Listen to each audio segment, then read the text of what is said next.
Hey everybody, hope you had a great weekend. It's Monday, so I'm super excited to get started with this kettlebell workout today. We have a superset to start off with, so we're going to do some pretty simple movements. And then once we're nice and warmed up from that, we're going to move into an interesting little kettlebell flow I came up with for you guys. This is going to be a lot of fun. I hope you enjoy it, and let's get right into it. Alright guys, so we're going to get today started off with a superset, and the first movement in that superset is the kettlebell figure-8. So you can kind of see where it gets its name from. The kettlebell is moving in a figure-8 around my legs, so I'm always going outward, inward, from front to back. I've tried going kind of the other way before. It doesn't really flow quite as well for me, but you're more than welcome to try that. Also remember, keep your shoulders down and back, chest up, unlike you see the hunching that I'm doing here. A lot of people will do this when they can't quite reach all the way underneath their legs. So if you have that problem, just squat a little bit deeper, and that should create a little bit more space for you to comfortably hand that kettlebell off.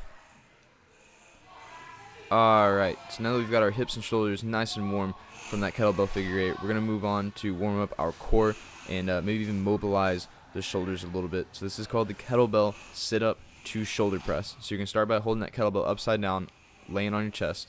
Then you're going to sit up, keeping that kettlebell close to your chest, pressing it straight overhead, then bringing that back down, slow and controlled. Two distinct phases of the motion there. So over time you can progress to where you're doing this in a more synchronized fashion. So you're pressing and sitting up at the same time. Those two motions are completed on either end of the cycle at about the same time. You'll have to put the kettlebell a little bit in front of you just for balance. Try not to rely on it too much. Don't use it as a counterweight, because all it's going to do is reduce the amount of load presented to the muscles we're trying to activate.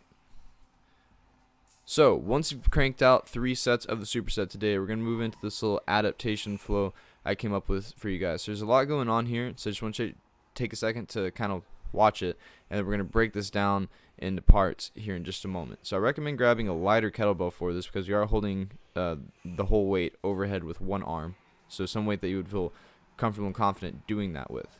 So basically, you're starting in push-up position. You're going to fling that kettlebell over your side so it goes behind your forearm, pressing that weight straight overhead, bringing your leg forward into a lunge position, and squaring up your shoulders in the same direction that your toes are pointing.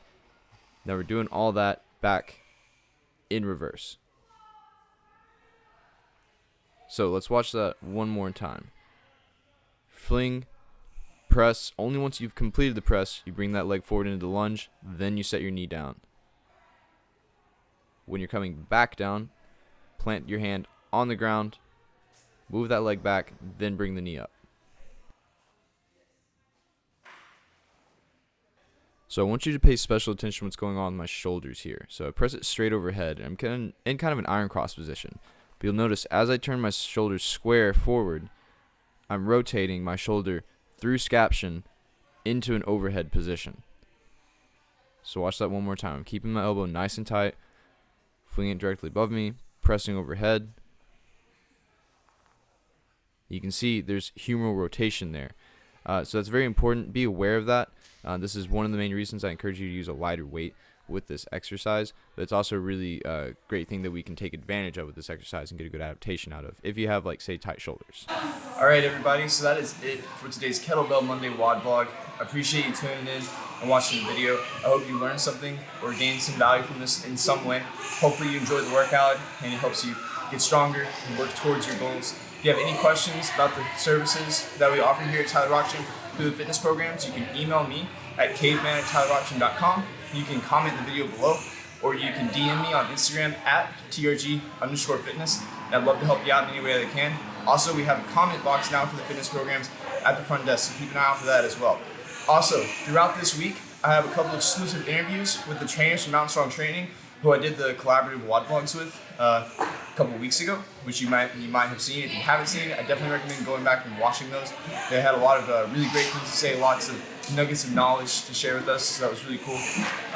So yeah, we have some exclusive interviews coming out with them, so not really workout videos, they're just interviews, but still a lot of value that we got from those guys. So I would highly encourage you to check out those videos and gain whatever you can from it. So with that said, I'll see you guys tomorrow for a Stabilization Tuesday WODvlog.